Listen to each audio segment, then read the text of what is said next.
Namaste, everyone. Today, my voice is audible for everybody.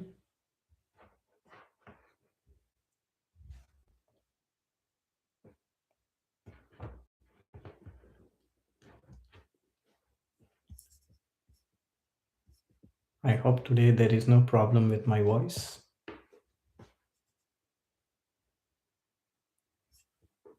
Let me just check if everything is fine.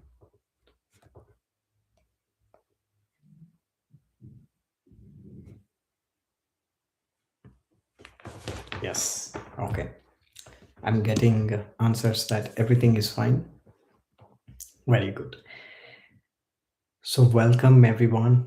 I'm very happy to welcome you today on this special occasion of Guru Purnima celebration. We have made satsangs every week on Wednesdays regularly, but this Wednesday is something very special. This is the day of Guru Purnima. I will be explaining to you everything about today, the significance of today, and what we will be doing. And I will try to be as slow as possible today because in many countries they might be streaming and they will be translating to the local crowd, which helps them to do it in a easy way. So that's why I will be a little bit slower as I speak, so that everybody gets what I'm saying, and it will be easier for live translation in other countries where they are doing it live. So, first of all, before we start, let us sit in silence for a few minutes. Just close your eyes, slowly close your eyes.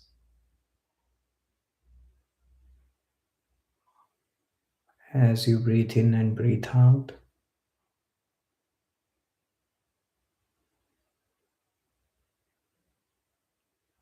focus on the breathing. As you breathe in, feel the oxygen that goes inside your nostrils to your lungs.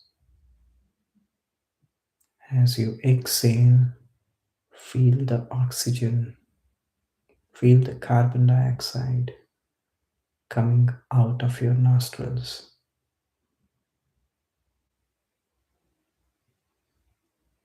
Breathe in,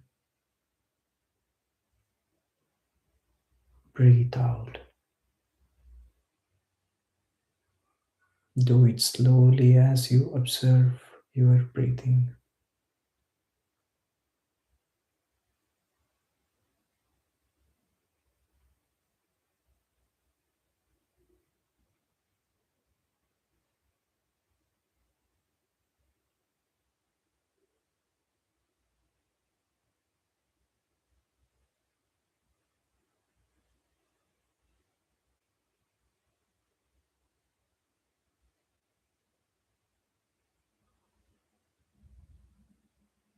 If your mind is trying to distract you, let it do that. But you pull your awareness back to your breathing when that happens.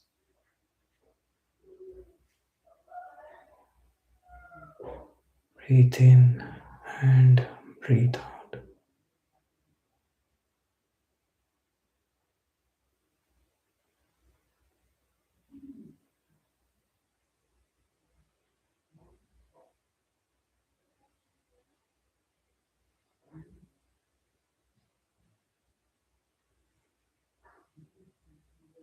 When you feel the silence emerging in you,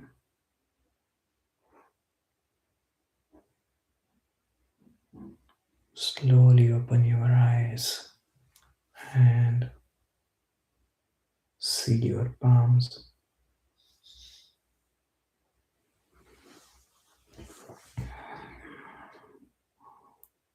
Slowly open your eyes.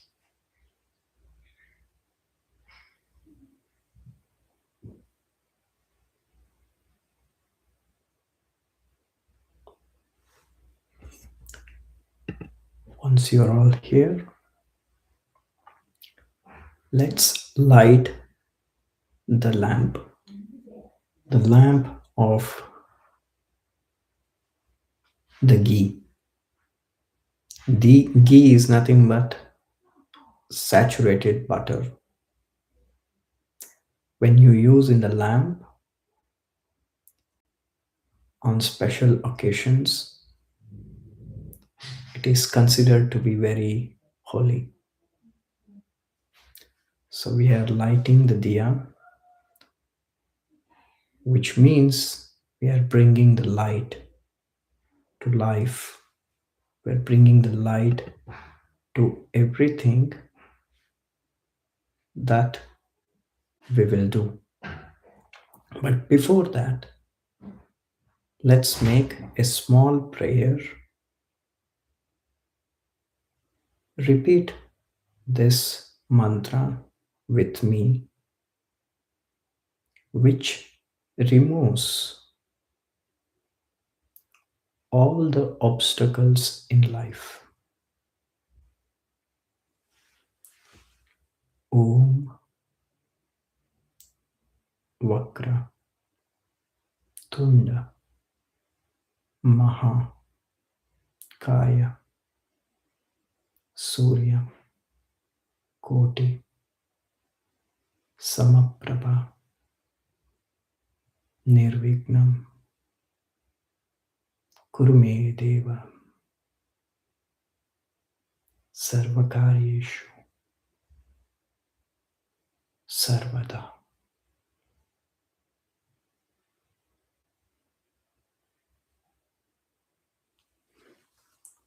This mantra is chanted to remove any obstacles in our journey. Before you do any works in your life, if you chant this mantra, then it is going to make it very easy for you without having any obstacles in the journey. It may be early morning before going to your work, before starting your meditation, before doing anything. If you just chant this mantra, you can listen to it when the recording goes live. Once we finish it, then you will not face any obstacles. So this is a very important and a very simple mantra that can help you in every day. Now, once the mantra is finished, let's light the diya.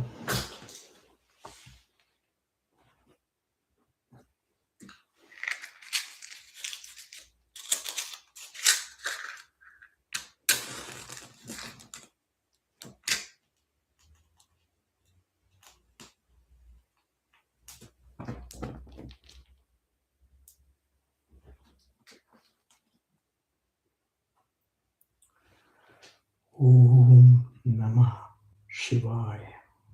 Om Namah Shivaya. Om Namah Shivaya. Nisana Sarva Vidyanam Vishwa Sarva Bhutanam Brahmadipati Brahmanodipati Brahma Shivo Mestu Sada Shivo Trayambakamichamahe Skundim Pushtivardhanam Urvarukamiva Vandanan Mrityur Mokshi Mama Pradat.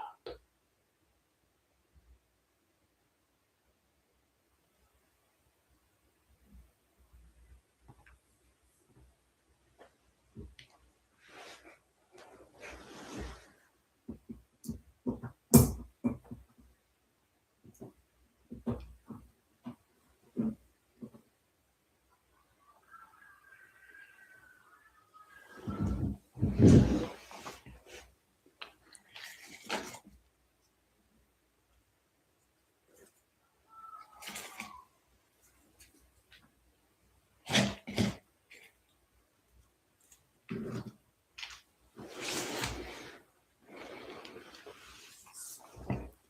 have now offered the lamp,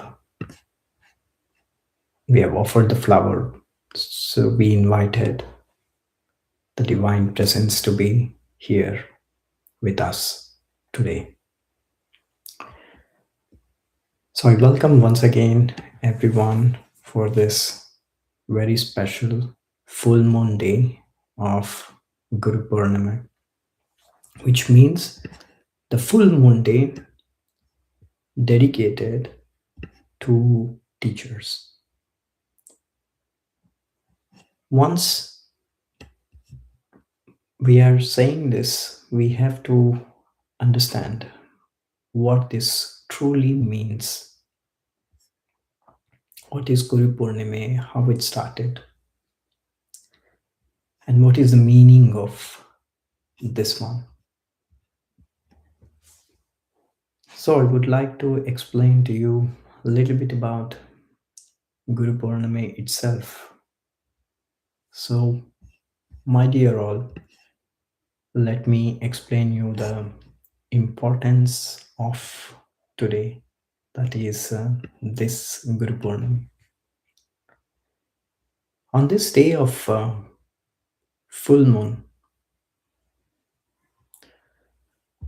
let us not simply perform a ritual with incense sticks, with flowers offering, with lighting a lamp, like what we have done.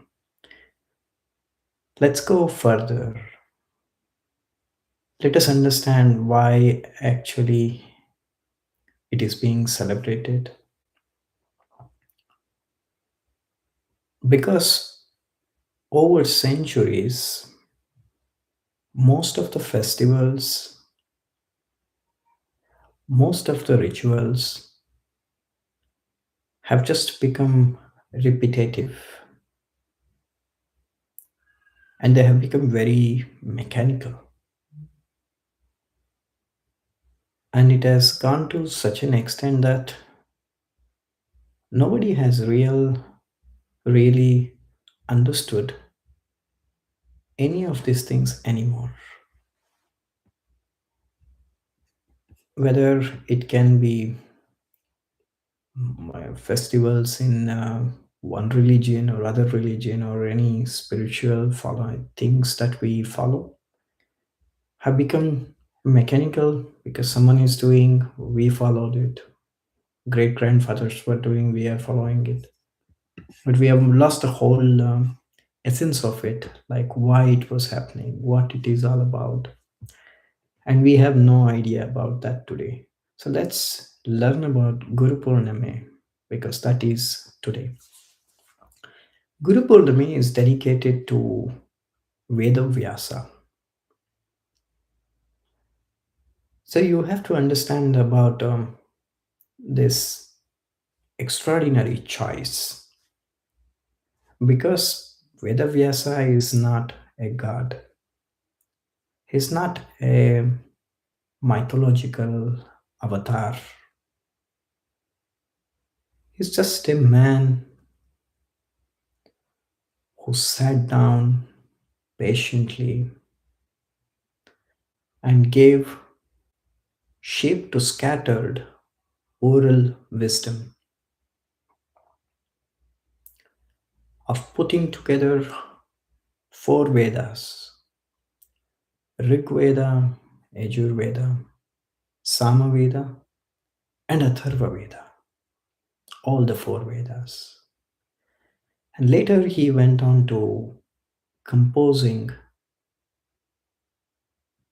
one of the greatest epics, such as Mahabharata.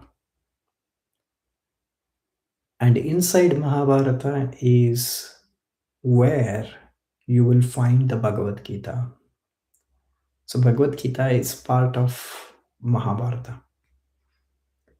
And Bhagavad Gita is a beautiful conversation between a prince and his charioteer.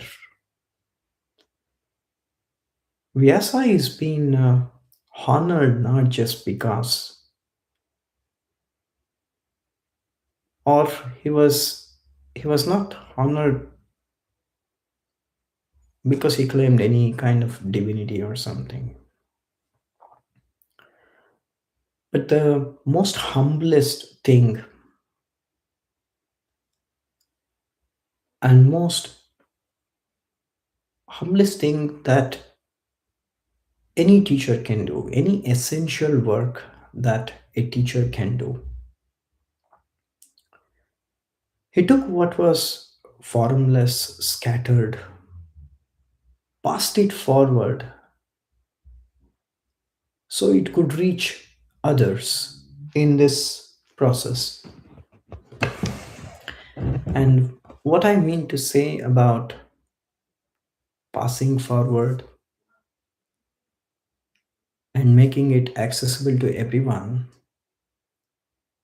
is about the Vedas, the Mahabharata, the Bhagavad Gita. Because today Bhagavad Gita is used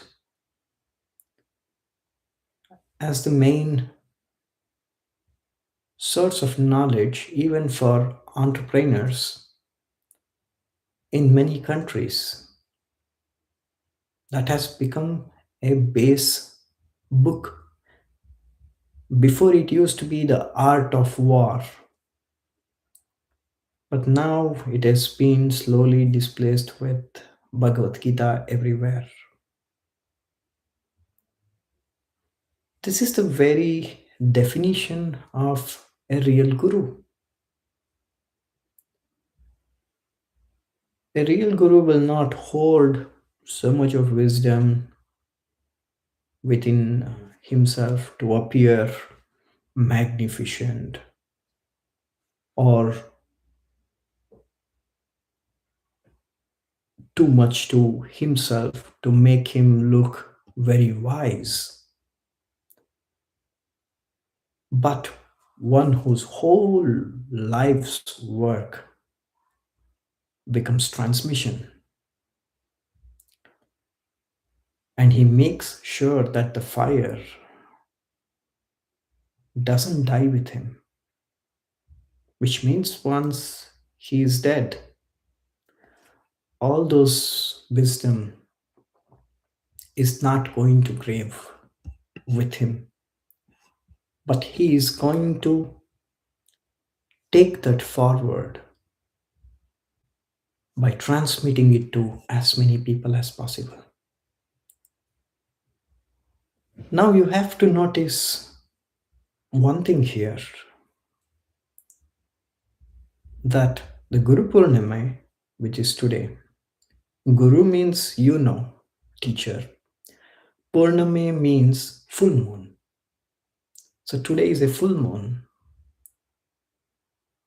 And this is not simply decorative. This is not just a mere symbolism, but this was very much intentional. The moon has no light of its own. We all know it. Every scalp of brilliance you see radiating from the moon is entirely borrowed. It's entirely reflecting from a sun you cannot even look at directly. If you keep seeing the sun for a very long time, the brightness of the sun will make you blind. And this precisely is the relationship between a guru and the ultimate truth he points towards. A true guru is not the source of light. However magnificent he may appear standing before you, however luminous his presence seems, he's more like this moon reflecting something far greater than himself, something you, too, could not yet look at directly. And so existence in its wisdom sends you the reflection first, which is a softer version, more approachable, so your eyes have time to adjust before you face the sun itself. This is the simplest metaphor that I can give you to make you understand the relationship between a guru and a student. This is why this day, which is Guru Purnima, was never meant to end in worship of a person. Though unfortunately, this is exactly where so much of institutional religion has taken it, competing for whose guru is bigger, whose lineage is more ancient, whose photograph deserves the tallest garland, who is the most holiest. My guru is better than your guru. My guru has 35 million followers on Instagram, so on and so forth. This is a betrayal of what Vedavyasa himself represented. He didn't ask to be remembered as a as a god or any godly figure. He asked through his life's work that the wisdom be remembered, be carried forward, be lived. Not simply that his name be chanted once in a year while the actual teaching gathers dust. The other 364 days, 364 days in the year. So today, if you want to genuinely honor this festival, don't simply light a candle at your houses in front of someone's photograph and consider that your duty is now complete. Ask yourself instead, what has actually been reflected to me through whichever teacher, book, silence, or even suffering has served as that moon analogy what I gave this year. What I mean to say is that anything that has come to your lives so far, uh, teachers from your birth, your first teachers are your parents, because the moment you open your eyes, they are the first teachers that you see.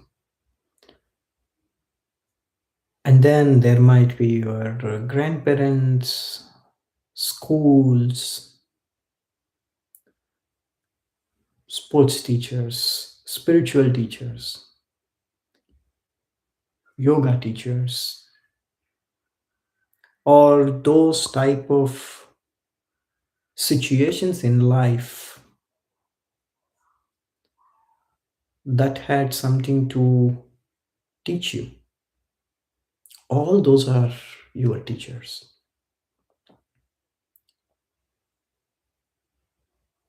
Just ask yourself, what borrowed light have you received?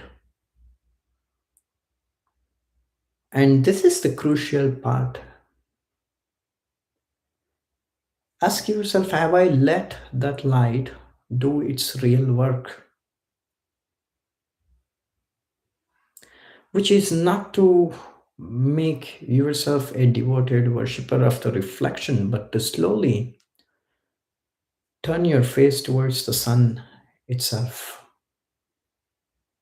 toward direct experience,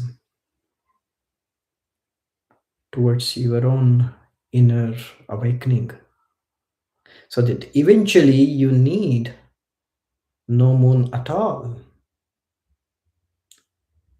having become capable of standing in direct sunlight yourself. Ask this question within yourself. This is a secret, or this is the deepest secret, let me put it that way, of the true discipleship. The one most people miss normally, or even miss entirely, is that gratitude to the Guru is not meant to end in permanent dependency, bowing for forever at someone, needing them perpetually as an intermediary. Gratitude to a real Guru, so rightly understood, matures naturally into your own independence, your own direct seeing, your own direct experience. Because a real teacher, unlike a false one who is hungry for everything, doesn't want spiritual development to you. Vyasa didn't, Veda Vyasa didn't compile all those Vedas, all the four Vedas. So people would worship Veda Vyasa forever. He compiled them so that seekers, generation after generation, thousands of years, hundreds of years, could find their own truth using his work as the most strong support for them, and to be gratefully set down once the far shore is reached. So today, bow if you wish, because bowing is, it's beautiful. It shows humility, gratitude towards whoever has illuminated your path, deserves real honor. Absolutely. But let the bow be a beginning and not a permanent posture. Let it be gratitude for the reflected light that you have received, coupled with a real commitment to keep walking that path that you have started. Keep turning your face slowly and patiently. That moonlit night by moonlit night, slowly and slowly, towards the day when you no longer need any reflection at all. Because you yourself have become full, luminous, complete. The way this very full moon today appears,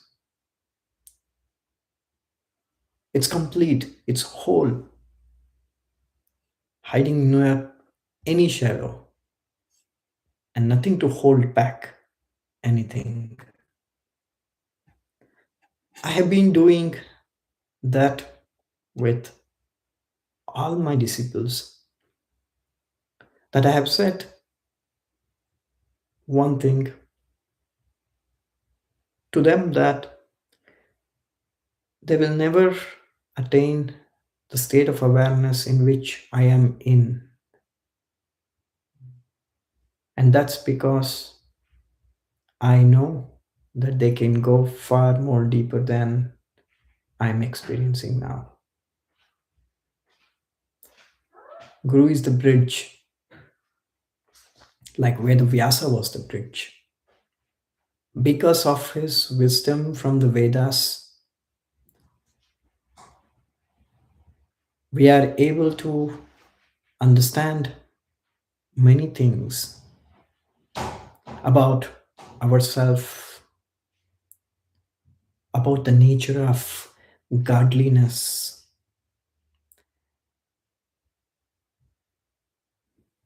and the overall wisdom of life.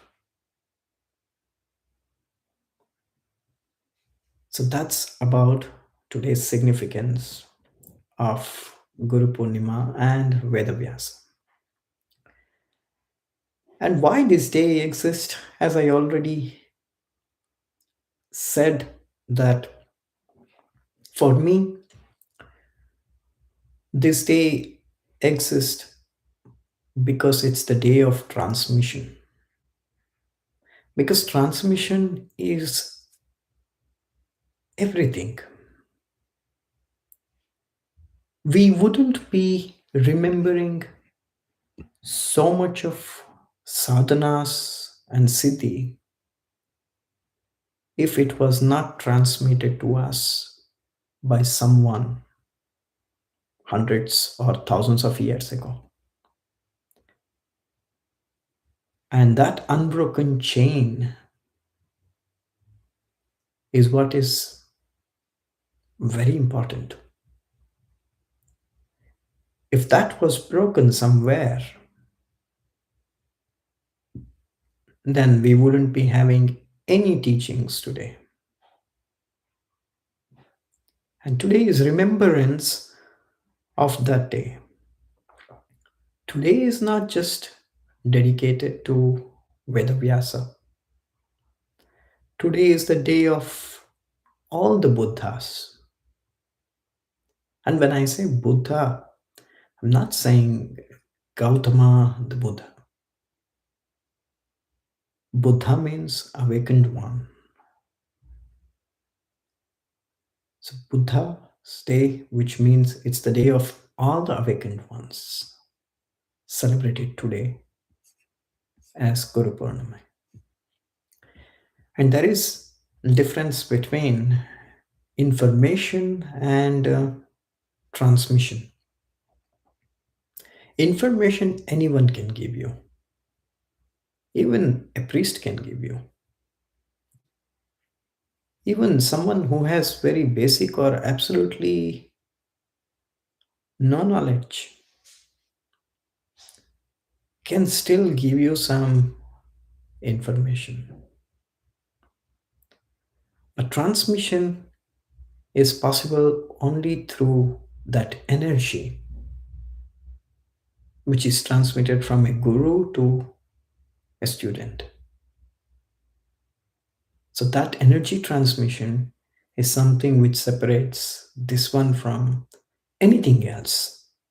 So if any guru is giving you diksha, or any guru is giving you any kind of initiations, invocations, then that is nothing but transmission of energy. It is not simply sharing something, it's the energy being exchanged. And that is why Guru is not a teacher of facts, but a transmitter of energy. So today is that day. Now everybody asks about my own journey, about my gurus, who are my gurus, and how was my journey. So today I would like to briefly speak about that also,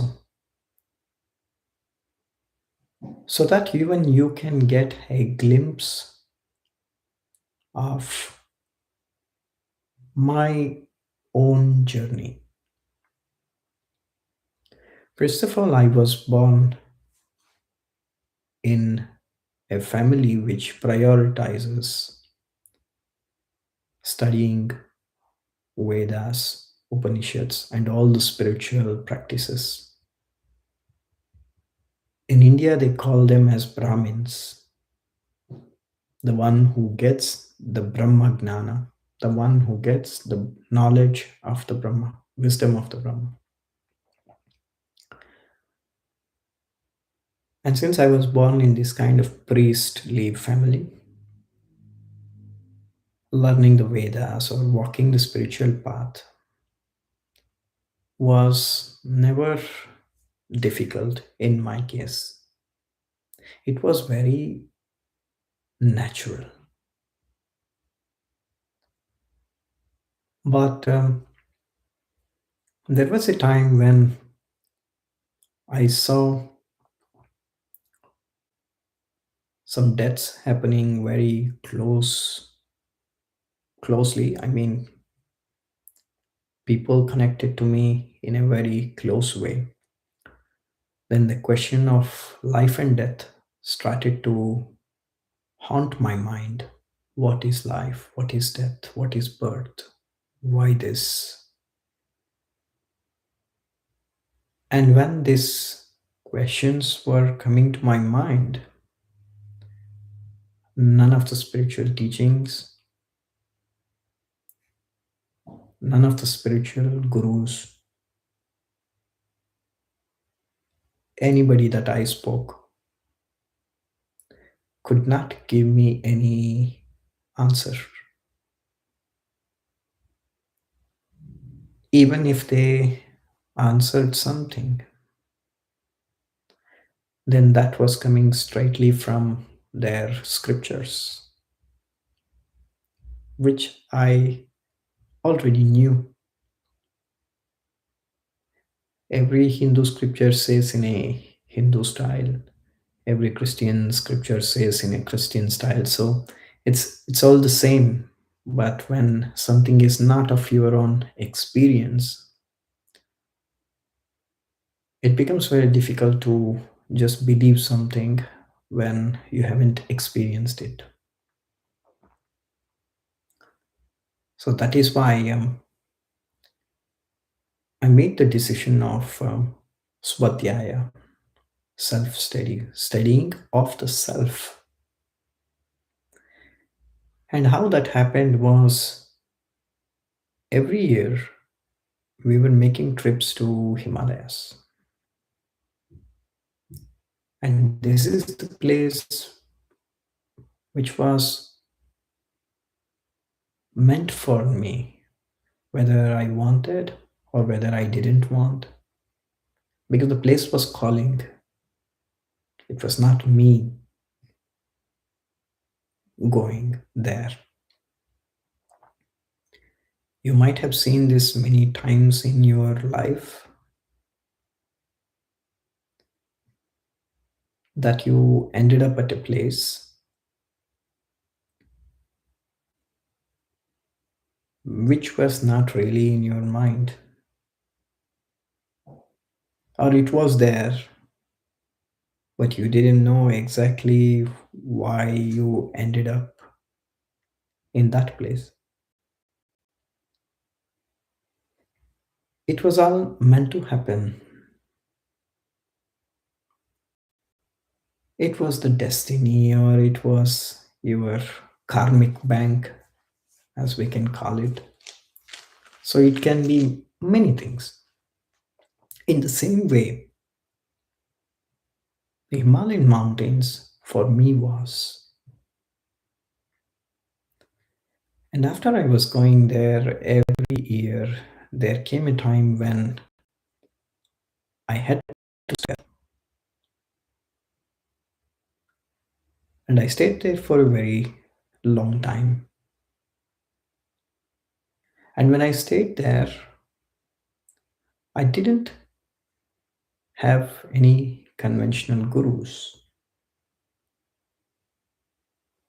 During my young age, when I learned Vedas, Upanishads, I had a guru who was teaching me in a very special way, not in a dogmatic, religious way, but in a scientific and spiritual way. I am so honored that I happen to have such a teacher at a very young age who transmitted the wisdom of Vedas to me. But when I went to Himalayas, there was no one single individual whom I can think of who just came just like that and spoke to me about spirituality. I was going, trying to connect to many beings, and these are the same beings what you often hear in the media that they don't eat, they don't drink, they live at the same place without much clothes, no snake, nothing is harming them because these are very big siddhas. Siddhas always have sadhanas to for many specific things, and they have their own way of being, their own divinity. They're very special. Therefore, enlightened beings, there were caves.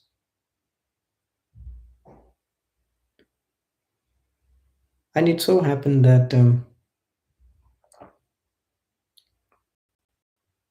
all the desires was falling down after several years of going there, and like now going there for such a long time. There was no desire for enlightenment anymore. There was no desire for meditation anymore. There was no desire for God anymore. Nothing mattered. Just it was like you are there, you are existing, just existing. And there is no expectation of any sort or expectation of anything to happen.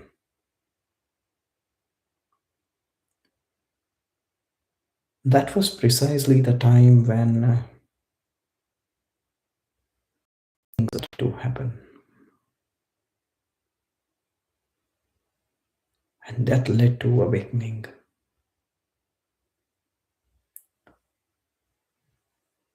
So drop all the desires to attain something, achieve something,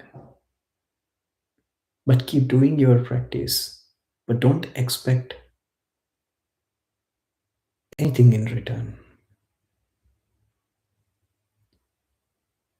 I will give you a very small metaphor. You know that everyone goes to temples,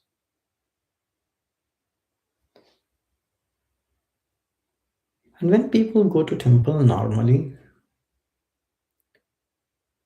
they ask for health, they ask for money, they ask for partners, they ask for this, they ask for that.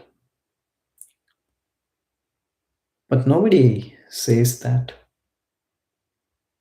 I just missed you and I'm just coming here to feel your presence.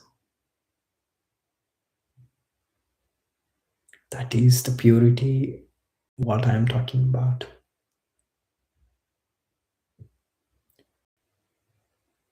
Just be, don't try to become anything. You are already that. My ancestor from whom I come from, Adi Guru Shankaracharya, he said, Aham Brahmasmi, Ihim Tattvamasi, which means I am that, you are too. There is nothing like you, me, he, she, they, this. These are all just limitations of the language. There is nothing existing except the God. It's only the God, nothing else exists. Still, if you want to ask me, then I can just tell you that there is only two things here. Someone who is awake and someone who is in the process of that awakening. But still, it is still one and the same. That is the teaching of Advaita or the non-duality. So today is the time when everyone have to bow to the teachers. And today I bow to mine for all those great beings who visited my life, especially in the Himalayan days. Everything I learned, everything that I experienced, those magical energies, those things that transformed me, even those situations which teach us some lessons to us, they are also our teachers. Even those bad situations or good situations, any situation which teaches us something that we didn't know before, they are also teachers. So let's bow down to even that, those situations and those incidences. Having said that, next let's go to one small chanting so that we remember everything, all our teachers, and we make this chant. Okay? So close your eyes. Close your eyes. And keep this Namaste Mudra and close your eyes. Om Guru Brahma, Guru Vishnu, Gurudevo Maheshwaraha Guru Sakshat Parabrahma Tasmai Shri Gurave Namaha Guru Brahma Guru Vishnu Guru Devo Maheshwaraha Guru Sakshat Parabrahma Tasmai Shri Gurave Namaha Guru Brahma Guru Vishnu Guru Devo Maheshwaraha Guru Sakshat Parabrahma Tasmai Shri Gurave Namaha.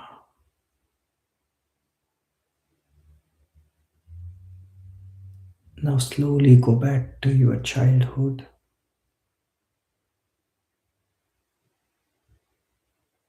when you were very young, as much as you can remember.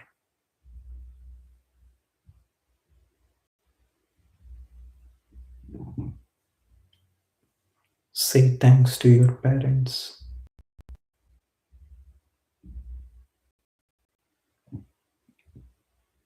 Say thanks to your teachers at school.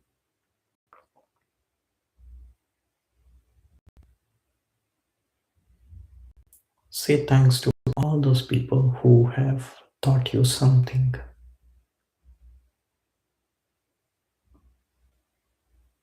Say thanks to all those people who have shaped your life into something without which you wouldn't be here like how you are now.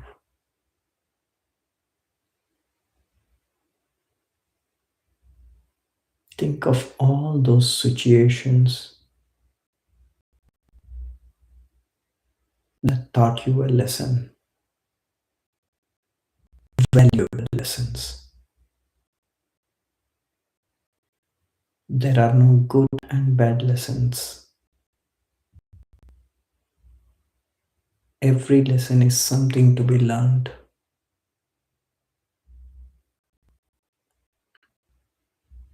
Just like how some chapters in a textbook is more difficult than other,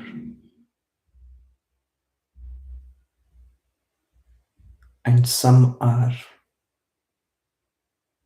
more easier than the other. Say thanks to that.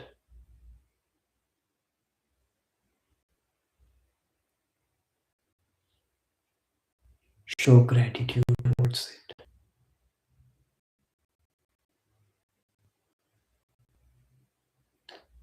Now remember all those teachers,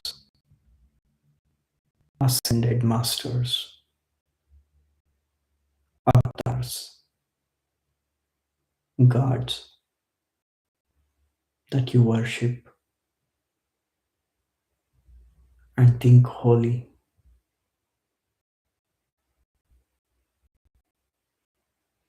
Bring them to your heart chakra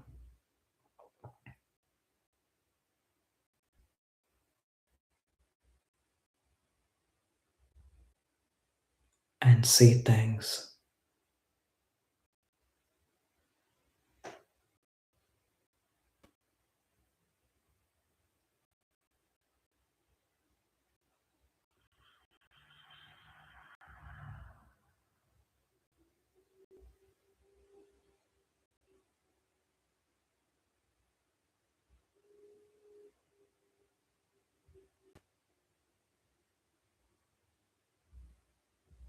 When you remember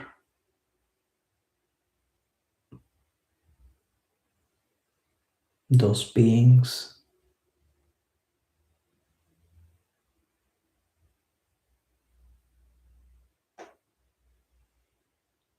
they bless you with all happiness.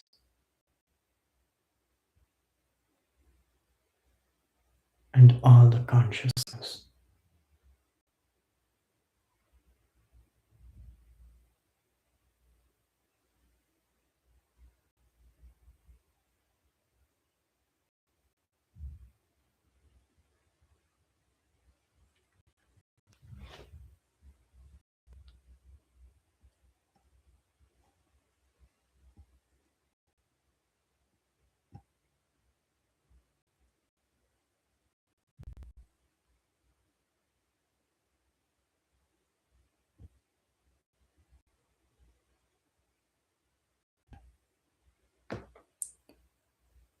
Whoever comes to your mind,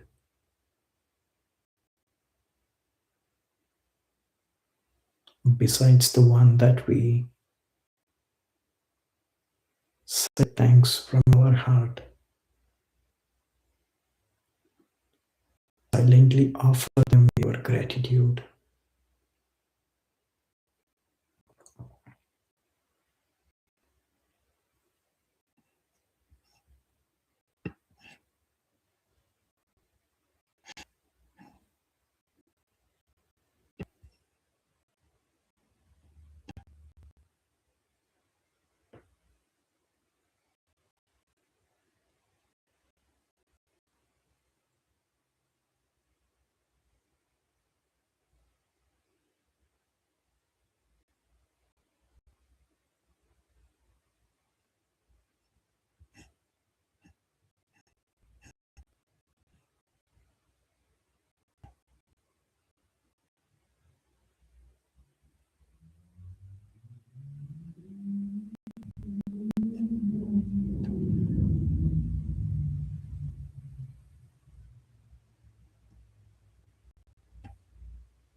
If you are feeling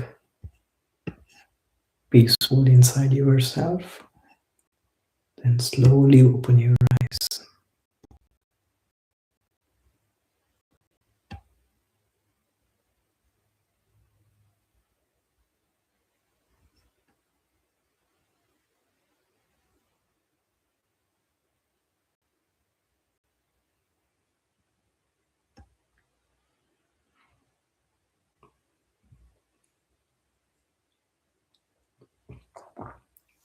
Let's make a guided meditation which finally ends with silence. Because in that silence, in that space, is where you can connect to me today. And in that silence is where I can transmit something significant to you today. Let's do it. Close your eyes slowly.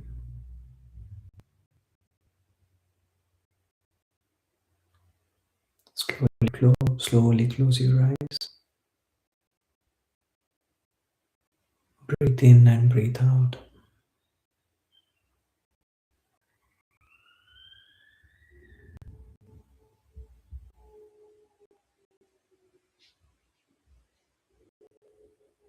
Feel yourself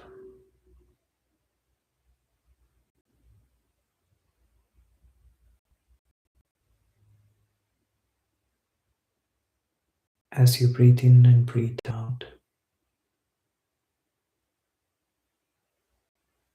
Feel your chakras.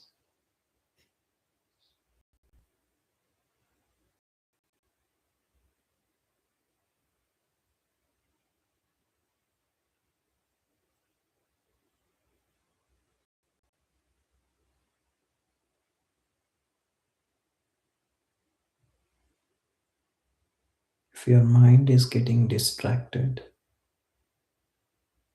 then do not fight it. But the moment you realize that your mind is getting distracted, please bring it back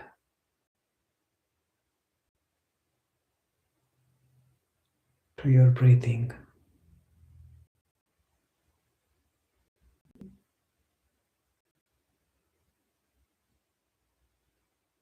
Now bring your attention to your heart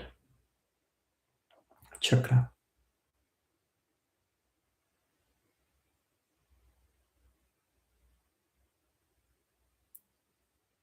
Say the mantra Om Gurave Namaha.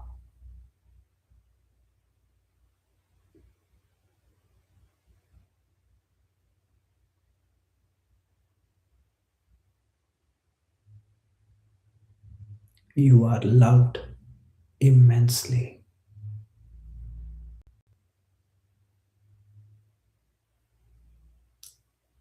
You have immense love inside your heart.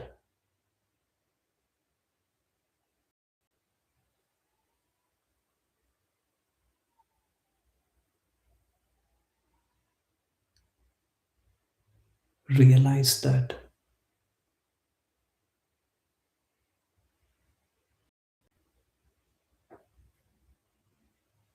the gods that you worship,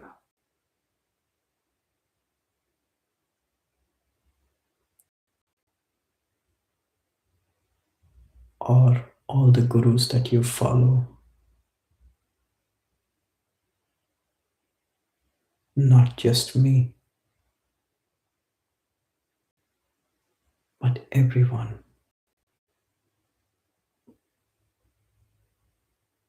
keep them at your heart chakra.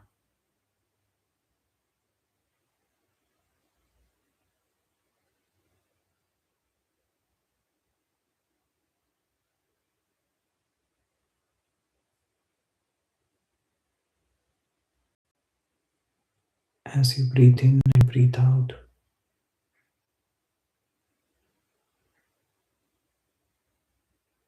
try to raise this energy to your third eye chakra.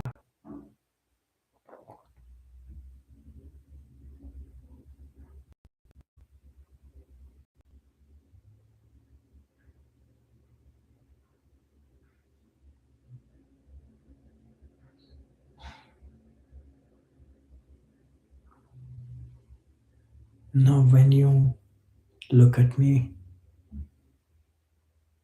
and other teachers, other deities at your third eye chakra, dissolve it into the Om.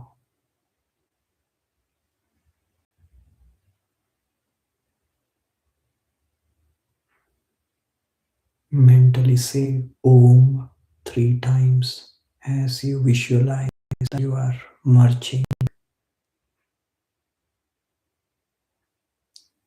all the masters, all the gurus, all the gods into Om.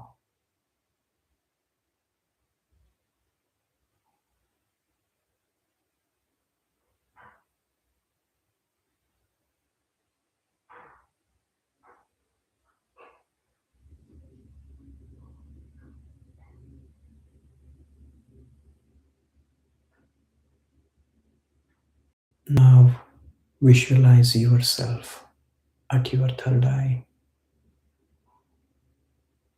See yourself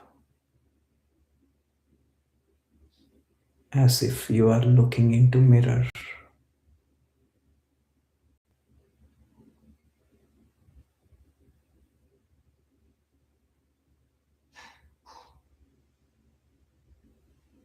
And dissolve yourself into that Om.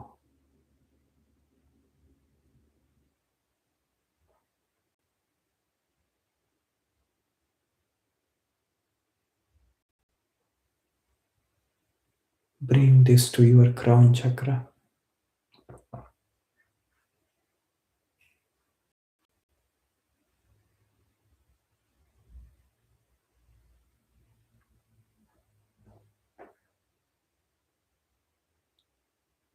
Now there is nothing existing except God. Just be in silence and experience that.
Let energy from everywhere enter you.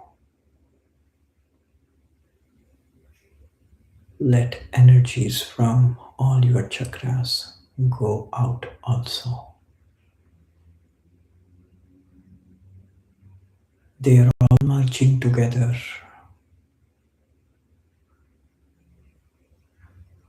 in unity.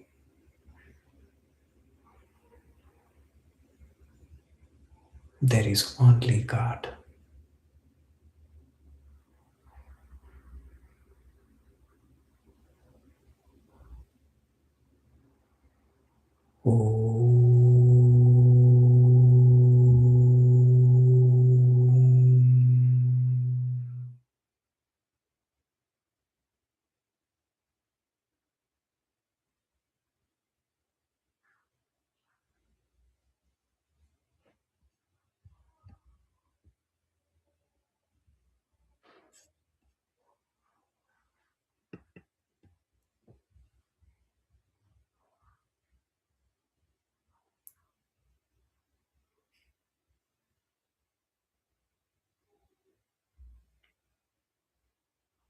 Slowly open your eyes.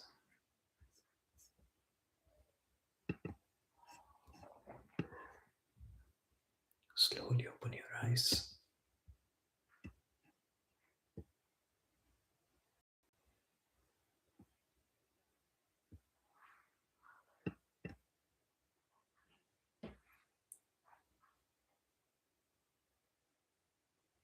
This year will be a very interesting year because it began with a lot of wars, a lot of other things. But there will be some very great breakthroughs.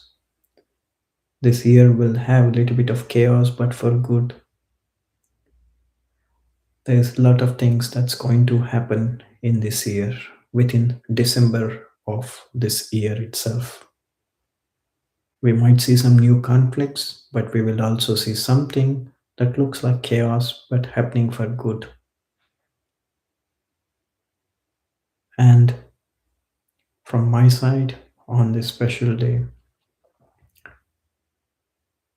I would like to keep all the names of those who have sent to me in the email. I'm looking at all the names.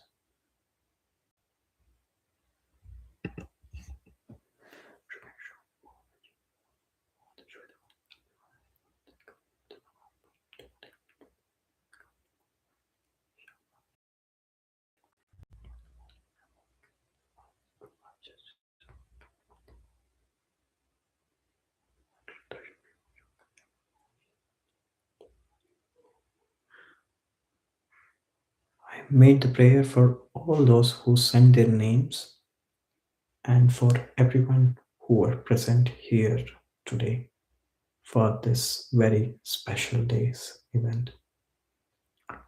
I bless you all in your path, in your life. for your loved ones, and for everyone. And I am always there in your journey, like how I am now. Have a very silent time today. Go out and watch the full moon. And after watching the full moon, just try to stay silent and remember all those teachers. Saying thanks and showing gratitude is the first and foremost thing how someone can be showing their humility. Have that humility and keep going in your spiritual practice, in your spiritual journey. Thanks for coming. Blessings to everybody. Namaste.